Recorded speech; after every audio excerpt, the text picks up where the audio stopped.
He was in charge of 18 instructors and hundreds of kids on the water, and his gut instinct in a crisis was exactly wrong. Today's guest confesses the leadership lesson he learned the hard way, long before the corner office. Stay tuned for another great episode of Bad Boss Confessional.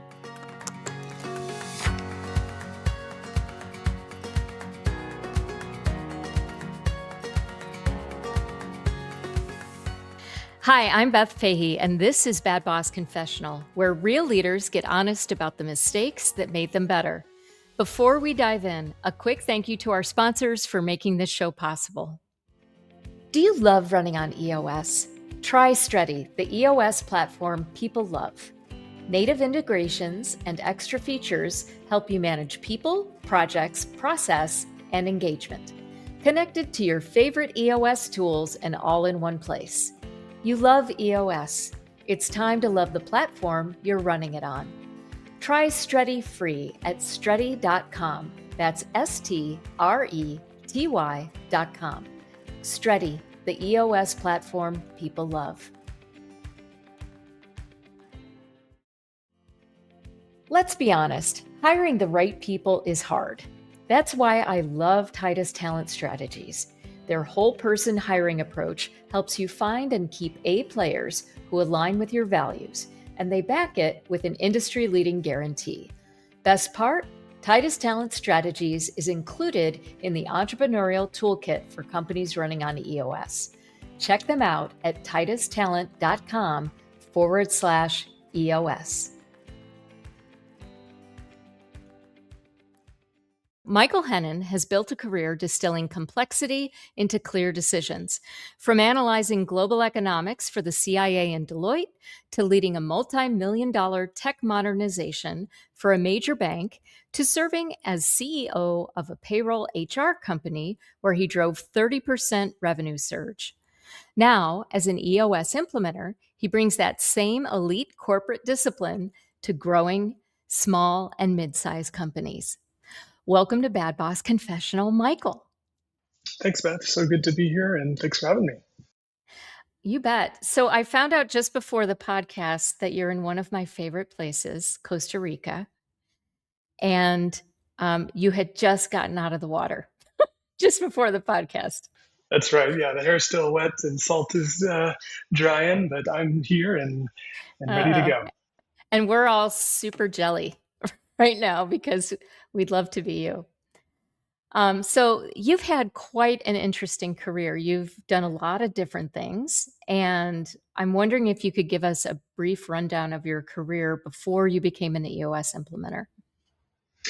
Yeah, so it kind of started in an unusual way.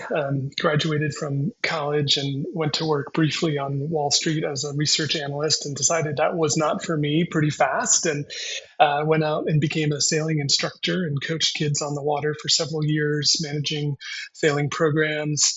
Then found my way back to the quote unquote real world as a consultant, worked directly for the government, for the CIA. Then found my way to a major bank, managing a major technology transformation. And then this CEO of a payroll HR company, and now I'm a EOS implementer and executive coach. And so that's kind of been the journey. I thought I had a checkered past. You really have one. And like, who gets to say that they work for the CIA? Yeah, it's interesting. It's something I've not been super open about in my kind of career. I'm working on it. It's an organization that has some, rightly so, some criticisms. And, I've always struggled with that a little bit in terms of how open I am about it, but I'm doing a better job of being open and honest about that and not apologizing for the critiques. They're merited, but the successes are secrets and the failures are public. So it's a very tough PR challenge for an organization, for sure. Well, I got to say, my husband is going to listen to this podcast and he's going to be so jealous because there is a running joke in our family that Mike is a spy for the CIA and that he's really just, living undercover as a grip in the film industry here in Chicago. So anyway, and I'm sure that there's a lot of other people that share that same sort of fantasy. James Bond did a number on guys, Sure. So anyway, Well, all that aside, you've also got some background in coaching and training kids. Is that correct? Absolutely, yeah. And So you're perfectly set up to be an EOS implementer then. that was the hope, right? I saw the teach, coach, facilitate, and I was like, I've done that with 6-year-olds. It can't be that different, right? Yeah. So tell us about that. Yeah, so I mean, teaching sailing is a really interesting thing, right? So there's such a complex medium that you're working with. You're working with the wind and you're working with the water, and the boat is in both. And it's one of the only vehicles that actually operates in two fluid mediums, right? So an airplane is just the air, a submarine is just underwater, but a boat is both in the water and in the air, especially a sailboat that's using the wind. And so teaching 6-year-olds who don't have, fully developed prefrontal cortexes yet how to work with the physics of wind and water requires simplifying some pretty complex concepts. And I just really took to that as a coach, and I actually enjoyed that more than sailing myself. The joke was I was a great coach, but not a great sailor myself. So, my friends were all good sailors, but I gravitated towards the coaching part of it. Well, you're in the right business then now because so much of what we do, people have a misconception that we're consultants and that we're there to teach people how to run their businesses. And you could probably do that too with your background, I would imagine. But we're really there to coach them through this process. And so, how does that relate to your past? I mean, as you said that, I mean, I was a consultant for a while, and one of the things that I just couldn't reconcile was the way that we kind of became dependent. The organizations we were trying to help became dependent on us. And that was Mhm. actually the business model, right? Like you wanted to kind of embed yourself and be so valuable that they almost gave you an office and a couch and you never left. And if you did that, you made partner and good things happened. But, looking back, it's not as impactful as what we do in the US, which Mhm. is helping organizations learn to walk on their own, not be dependent on us. And that's a really powerful differentiator compared to consulting. Yeah, for sure. All right. Well, we got you on this podcast to give us a confession. So, where does your confession come from? What part of your wild and crazy career does that come from? Yeah, I mean, I think it comes from sailing, actually, coaching sailing. And so I'll set the context. And, one of the jobs that I had as a coach was actually a sailing director job where I was managing an entire yacht club's program. And one of the largest yacht clubs in the country in Annapolis, Maryland, we had, between 300 and 450 kids on the water every day during the summertime, and responsible for about 20 instructors and just a lot of moving pieces. And there was days where in the summertime we get some bad weather that would roll in really quick. And the story that I'm sharing is, you know, one day we had a really bad storm happen very quickly, and herding cats is teaching kids to sail is like herding cats, right? Like you've got kids all over the place. The wind changes direction. Now they're going different directions. The ratio of instructors to kids is like 10 to 1 at best, and it's really hard to keep track of everybody. And we had this storm, and I was just getting super intense on the radio about talking to my instructors about what to do, right? And so we communicate via the radio, and I had this idea that getting intense was going to solve the problem, and I needed to show leadership by being intense and being loud and Tom, get over there and get that one kid before he's, drifting into the channel. And Sally, don't forget the capsized person over there, and just barking orders. And I cringe as I sort of tell this story because it was absolutely the wrong approach. In the most, tense situations, that's really not the what was needed, and I was making it worse a lot of the time. And so, yeah, I think that's one of my great leadership stories comes from that moment of realizing that being loud is not really what leadership is about, and calm is a much, much better approach. So, how did that happen? Like, how did you have an epiphany around this? Did somebody give you feedback? Did you come to it on your own? Did you just sort of replay the day and go, oh, what was I thinking? Yeah, I think we did an after kind of action of the day with the instructor team at the end of the day once we had everybody safe and back on land. And, the instructors kind of gave me the feedback that it got a little crazy, right? I got a little crazy, right? It was hard to understand me on the radio because I was talking too fast. I was giving too many instructions. They had things going on that I couldn't see, but I was kind of micromanaging them and their situation from afar. It was pretty good direct feedback on my failure as a leader. And I was just old enough, maybe just mature enough to be able to kind of absorb that at the time. I was probably 27. And yeah, I think I was, just had enough of an open mind to let that kind of sink in and help me change. And then I took it, and we had another event the same summer. And instead of being super intense, I was really, really, really calm and only spoke on the radio when it was absolutely necessary. And it just went so much better. So I had both tests to compare.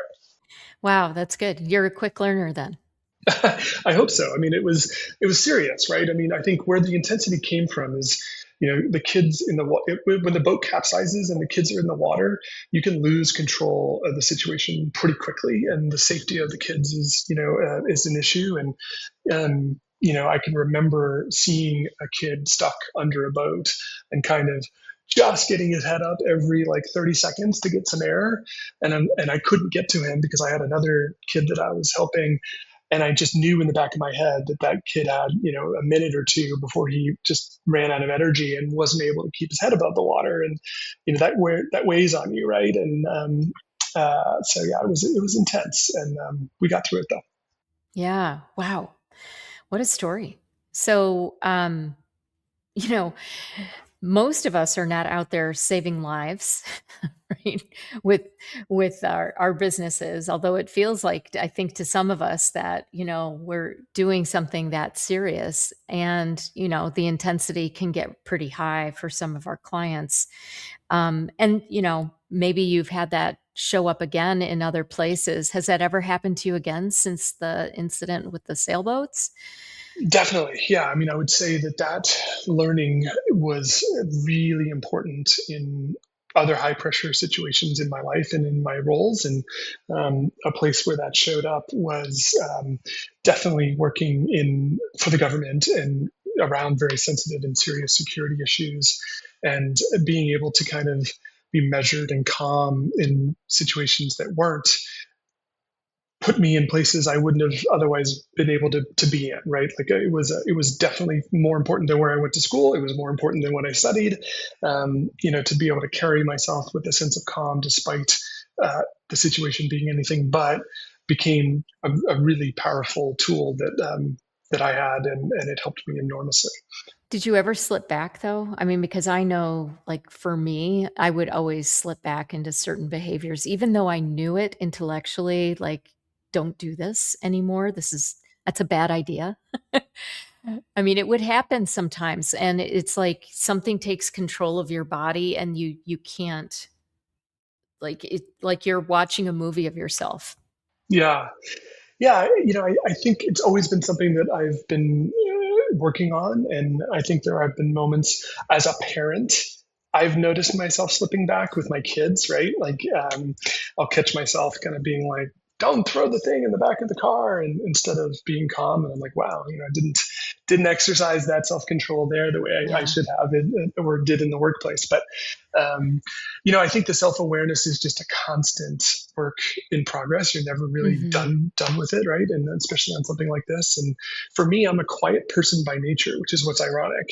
And I think the key learning here for me was I thought I needed to act in charge and be Yeah. loud to kind of make everybody else feel comfortable, when I was really just needing to just allow my calm mannered self to kind of be there and take over. Yeah. It would have been far better just leaning into that self, that strength on its own, and my rather than manufacturing something that I'm not. And so, we get to sort of replay bad scenes from our lives, sometimes when we're working with clients, in that maybe I can help prevent them from doing the same thing, right? I mean, you find yourself sort of trying to fix the things about yourself with your clients sometimes. And it's just like, you know, I'm wondering if you've ever had that situation where you see somebody being really intense. I mean, I know that I've had, a handful of clients where there's been a lot of intensity and micromanaging and things like that. And so, do you find that you lean into those situations a little harder because of your own experience? Definitely, yeah. Especially, trying to help founders, CEOs, owners, visionaries leave space for others to participate and contribute, right? Like I think that's one of the places I've really kind of deployed that is, quietly sort of nudging or suggesting, let's maybe you go, last here when we go around the room and let everybody else go first because, you know, they're worried about what you think they're going to say. And if you go first, then it kind of sets the tone, little things like that to help kind of create the space for others to speak first, I think has been something that has helped with that. And then, trying to see without getting too pushy where other leaders are maybe doing what I'm doing, what I was doing, where I was trying to kind of be loud to impress or, feel like I needed to be, and encouraging them just to kind of lean into their own personality rather than try to become something that they're not. Yeah. Yeah, I think that sometimes we're play acting or we're doing a version of a boss that we either experienced ourselves or saw on TV or in a movie, and it's not who we are authentically. And in business, there's books that lead you down the wrong road in this way sometimes too, right? I mean, there's those airport bookshelves that I drive by, and it's sort of like act this way or act that way, or and it's there's a lot of traps there, I think, for folks. And so, how to be a great boss, we talk a lot about that, about just it's important that you be authentic. You've got to be you. It doesn't really matter if you're a drill sergeant or super nurturing. You just have to be yourself because people are going to know that the second that you try acting like something else. And it's not going to feel authentic to them either. Such good advice. So you've been an implementer. You've been doing this for about a year now. And tell us where you're located currently. Where are you located? I'm based in Durango, Colorado, the southwest corner of the state, kind of in the Four Corners region, really close to Utah, New Mexico, Arizona. So yeah, we're about equidistant between Phoenix and Denver as the crow flies. Okay. One of the cities in the U.S. that's farthest from a major interstate. A fun fact for you, but it's a beautiful part of the country. It is. It is. I love New Mexico and that part of the world. My daughter actually just drove through there from Los Angeles, and I was talking to her as she was doing it, and she's never driven, so she lives in California now. And I said, wait till you get to Utah and then into Colorado. And she called me like just as she got into Colorado, and she's like, "Oh my God, no wonder everybody moves here." Yeah, it's a beautiful, beautiful place. And so, all right. So all of these different careers that you had, what was your favorite one? Oh, hands down, the work for the government and the CIA. I mean, it's hard to describe the level of camaraderie and commitment to mission that a group of people have in that organization. Yes, there's been mistakes. Yes, there's been some scars, but there's also been really important work that's gone on that nobody knows about and hopefully we'll never know about. And that's the way it has to be in order for it to work. And I think that's hard for folks on the outside to understand, but the level of sacrifice and commitment that group of young people and all ages that work there have to protect, not just the United States, but other countries and our allies, it's really hard to overstate how impactful and rewarding and fulfilling that was. I mean, my alarm clock would go off at 5:05 and I wish it went off at 4:55. Like I wanted to go to work every day so bad. It was it was like no job I've ever had. I really cannot overstate that. It was just an amazing experience. Yeah. Um, so that was by far the most interesting, and knowing what's going on in the world before the newspapers do is fun, and just being connected in that way and being part of the mission. I was a kind of what they called a 9/11 sign up, if you will. So and I was in college in 9/11, and I could see the towers from my college in Connecticut, and knew a lot of folks that were touched by that directly, or had lost parents or friends in the towers. And so it was just a very motivating and powerful force that kind of had moved me in that direction. So yeah, by far the most interesting and exciting and fulfilling job I've ever had. Now, can you talk about what you actually did while you were there, Yeah, I are you mean, not allowed? yes. In some ways, yes. In some ways, no. Right? I mean, there's some lines for sure, but I was not jumping out of airplanes or doing crazy stuff like that. And most of it is not like that. Most of it is actually deep analytical thinking and modeling, and um, that's what I loved about the work was it taught you how to think clearly and look at data and make assessments and write concisely and deliver briefings clearly to policymakers that they can use, not just stuff that's interesting or fun to read about, but can inform their decisions and make the outcomes better. Yeah, it was.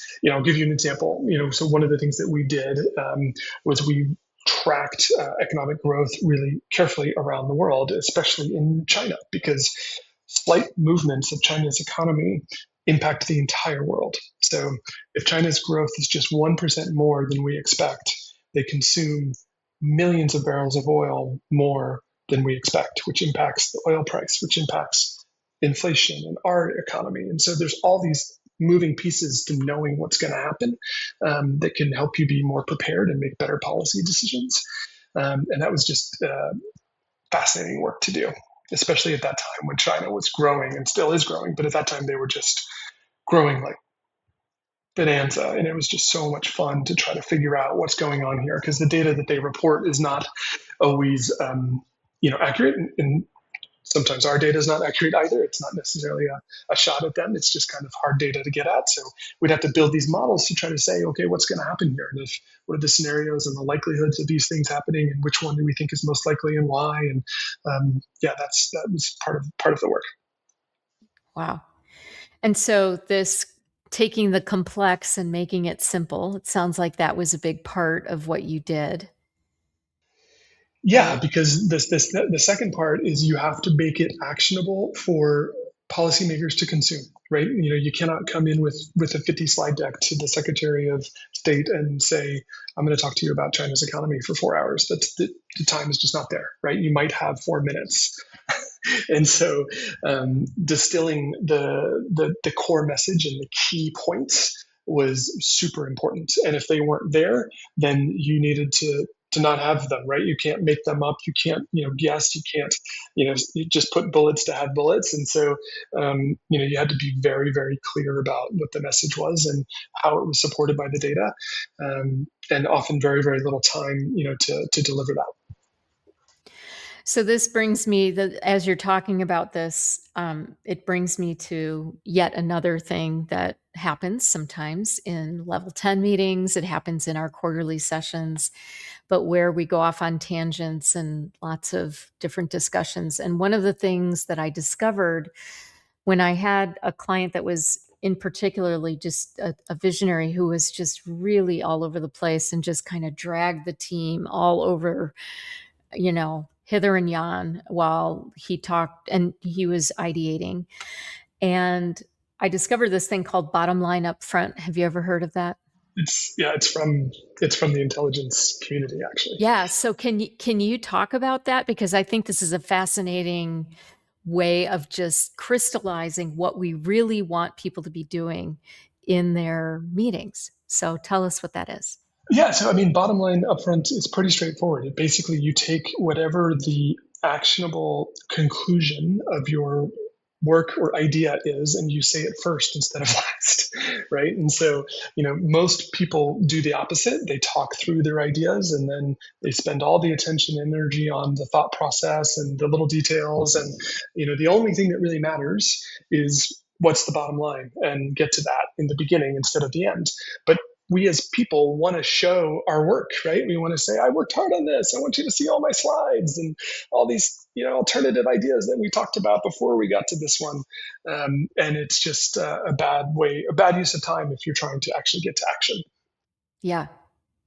Yeah. And IDS is really trying to get us to get there at the beginning, because bottom line up front, like if you think about identify, then discuss, then solve. So for those of you that aren't running on EOS, we have a methodology for when we raise issues, how to solve them, quickly without going all over the place in discussion. And so identify is just really trying to identify the root cause. And so I would say that if you, as the person teeing up the issue, are getting super clear about what you believe the root cause of an issue is, you have just saved the team 20 minutes of history, backstory, all kinds of things by saying something along the lines of, I think we have a right person, right seat issue in the operations department, as opposed to all of the symptoms that we're mentioning that are signifying that that is the issue. Like making a bold statement like that can, even if you're wrong, it will get sussed out in the discussion part. But taking the leap and getting people to that sort of what you believe the issue might be is just going to make it go a lot faster. So help me paint in some color on that one if you can. Yeah, no, absolutely. I think the identify part is so important. If you can't state the problem in a short sentence, you don't understand the problem well enough to solve it, right? So, Right. if you're talking too much about the problem, you're not close enough to it to be able to simplify it. And if you can't state it shortly, then you shouldn't spend time trying to solve it, because you could solve the wrong thing, right? And Mm-hmm. so I think that identify part to the IDS is so important, and folks, can skip that. And I think in our groups as implementers, we really push each other to try to do that internally, Mm-hmm. so that we're pushing our clients to do it, because it's easy to skip over that part and move to the solve. But if you can't state it simply, you might solve the wrong problem. And so I think that's a Right. really good connection point. Yeah, for sure. Lots of good things. I mean, look, nobody likes the reason for the military, being around, but so many good things have come out of two groups that I've seen that can impact businesses very well, and that's the military and professional sports teams, Yeah. Yeah. which kind of run sort of like a military organization in a lot of ways. So, well, you've certainly had a storied career, and a lot of, I'm sure that a lot of this experience shows up in your session room. And then as far as like learning to manage yourself, I mean, there's so much gold in that. And, you know, having the reflection, having people that will provide you that open and honest feedback is a gift, really. And so, um, at the time that you got that feedback, I'm just wondering, was there a mechanism in place, or was it just kind of like something that came up just because of the intensity of it? Yeah, so because we lost control of the day, essentially, right? So we had kids all over the place on the water. Um, we had to do what's called sort of an after action review of the day to see where things broke down, where communication broke down, where boats malfunctioned or radios malfunctioned. And then most of it was the feedback that I received from the instructors about my behavior for them. That was actually the biggest part of the breakdown during the day. So the after action review captured that pretty clearly, and that was built in. It wasn't elective. I couldn't really elect out of it without being it was part of the process that was in place, and we had to present that review, to others after the fact, so I couldn't skip it, right? And it was a pretty powerful. It was deeply humbling for me. Like I was kind of, I wouldn't say hurt, but embarrassed a little bit, right? Because a lot of it was about me, but it ended up being a really great kind of growth moment for me and also for the program. And we handled those events much better through the rest of the summer as a result of that. Yeah. Well, I mean, how great that there was a process in place, because clearly there was a process for that feedback. And I think that so many small to mid-sized businesses just sort of lack those processes for feedback. I mean, we know that when we do the organizational checkup with teams and we're asking, do you have systems for customer and employee feedback? So many of them just don't. There are no mechanisms for feedback within the organization. So, um, it's a good thing that, I mean, obviously you're dealing with kids and dangerous situations, so I can see why. But having that sort of after action, or I've heard it called a hot wash. When I had my bakery, we would say, well, what did we learn this week? And there was always something, right? Before we had level 10s. But well, thanks for sharing that story. That was really something that I think a lot of people can see themselves in, and hopefully, um, you've given them some tools to think about, and some actions that they can take in order to get better through those situations. I have one last question for you before I let you go. Um, if you were to get a tattoo somewhere on your body that either reminded you of this event or another significant thing for you, what would your tattoo be and where would it be located? Wow, that's a really great question. So I think it would be a sunset, kind of a classic, just sun halfway on the horizon, maybe a beach in the foreground with a palm tree. Um, I've always found sunsets to be just deeply calming for me, and this moment that I've shared, the story that I've shared, is about finding that calm in moments that are not. And so the image of that, I think, would just kind of bring calm, to me in some way. And so I'd want to have it somewhere where I could see it, maybe like on my bicep or my arm. I should just call it my arm. It's not that big a bicep, but somewhere where I could see it, I think would make the most sense. Yeah. Cool. Yeah, I like that. And you're in the perfect place to see sunsets right now. Yes, they've got good ones in Costa Rica for sure. Yeah. Well, I'm glad the internet held. And I'm glad that we had this conversation and I got to know you because we didn't know each other before. And good luck with everything. And thanks again for sharing your story. Appreciate you.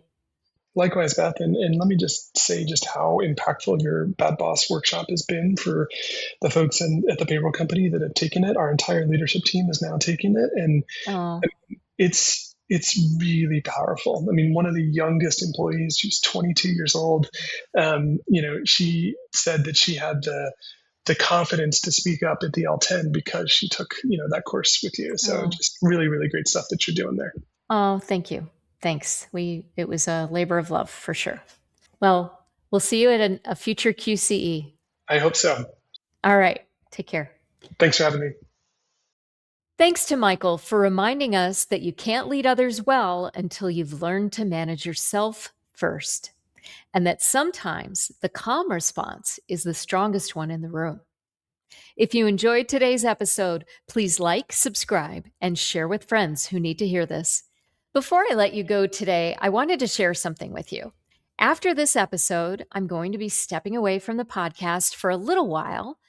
I'm hitting the road this fall for a bunch of speaking events tied to the rollout book, and I want to be able to give that my full focus. So this isn't goodbye, it's just a pause. I'll be back once the dust settles, and honestly, I can't wait to bring you everything I learn along the way. Thank you for listening, for showing up week after week, and for being a part of this. I'll see you soon.